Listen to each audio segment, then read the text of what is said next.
آج ہمیں ایک اہم اور فکر انگیز واقعے کے بارے میں بتانا ہے۔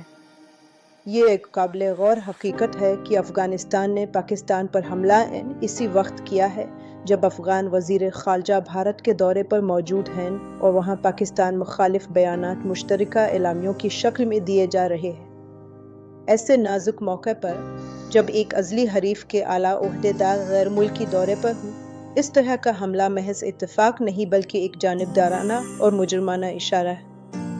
یہ واضح کرتا ہے کہ دشمنی کے پرانے خطوط پر ایک نیا حربہ آزمایا جا رہا ہے، اور یہ حملہ وہ پیغام ہے جو ہمارے مخالفین دینا چاہتے ہیں۔ لہٰذا ہمیں اس صورتحال کو اسی تناظر میں دیکھتے ہوئے اپنی یکجہتی اور دفاعی عزم کو مزید مضبوط کرنا ہوگا۔